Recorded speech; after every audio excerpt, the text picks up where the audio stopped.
Throughout history, families have often moved in search of better opportunities. The early 20th century saw many families immigrating from Eastern Europe to the United States, including the Romanian Lazrus family, who settled in New York City.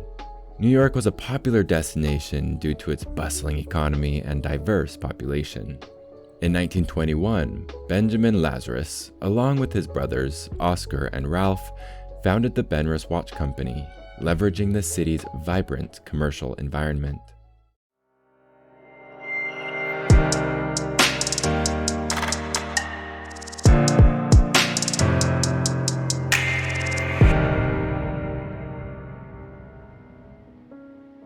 The name Benrus is a unique brand name derived from Benjamin Lazrus, combining the first syllable of his first name, Ben, and his last syllable of his last name, Rus. The timing was ideal as men began regularly wearing wristwatches during World War I. Before this period, wristwatches were generally considered women's fashion accessories, while men typically used pocket watches. However, during the war, the practicality and convenience of wristwatches became apparent. By 1921, both men and women were wearing wristwatches. In its early years, Benrus imported Swiss movements and assembled their watches at their headquarters.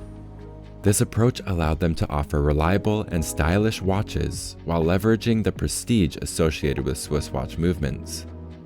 After some early success, the company moved to the historic New York Hippodrome building in 1923, located on 6th Avenue between West 43rd and 44th Streets in the heart of Manhattan's jewelry district.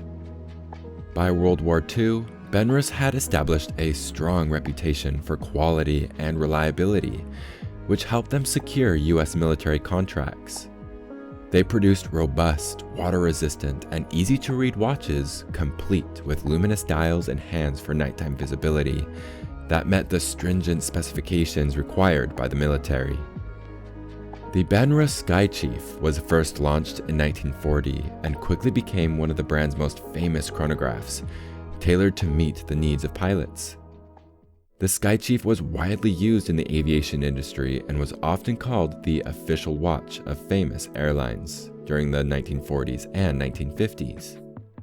Benjamin Lazrus passed away in 1947, but the company continued under the leadership of his brothers, Oscar and Ralph, and remained a significant player. Following the war, Benrus continued to expand its product line and market presence. The 1950s and 1960s were particularly successful decades for the company.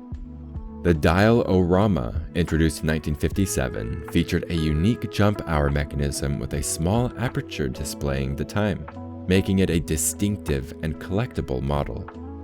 The Sea Lord, introduced in the early 1960s, was designed as a versatile watch suitable for both dress and sport, including diving activities.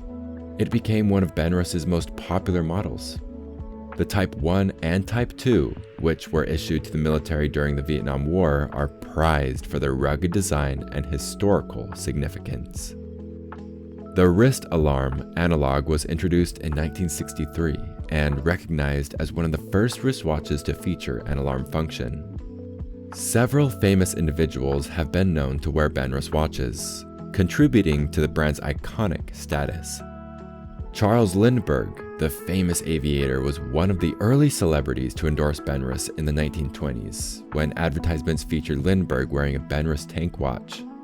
Baseball's Babe Ruth endorsed and wore a 1929 Art Deco-style rectangular Benrus with a brown leather wristband. This model included his facsimile signature on their watch face. The Democratic National Convention commissioned a unique Benrus watch in 1963 for President John F. Kennedy.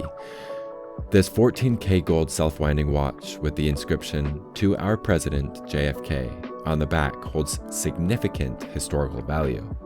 Although Kennedy wore it briefly, the watch was eventually gifted to his aide and friend, Dave Powers, and later auctioned.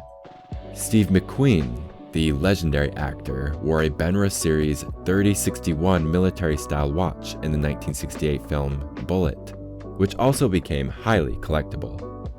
Benrus was known for its innovative designs and marketing strategies. They produced a range of watches that catered to various market segments, from affordable everyday watches to luxurious dress watches. They also embraced the use of new materials and technologies, such as the introduction of electrical watches in the 1960s, which predated the widespread adoption of quartz watches.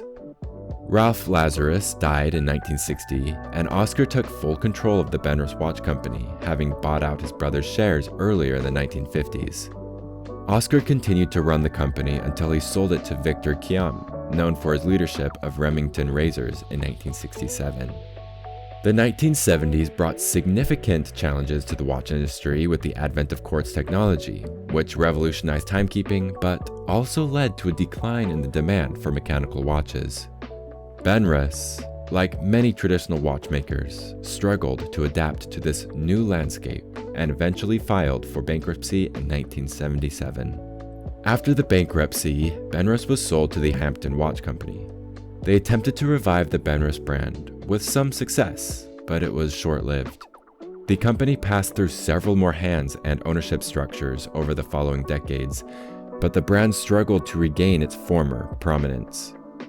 Today, the company has been revitalized and continues to produce watches inspired by its historic models. In 2014, an American entrepreneur acquired the brand with plans to transform it into a full-fledged lifestyle company centered around wristwatches. However, in 2017, he lost control of the trademarks. Since then, the company has been under the management of Benrus Holdings, LLC from Providence, Rhode Island, which continues to produce and market the brand.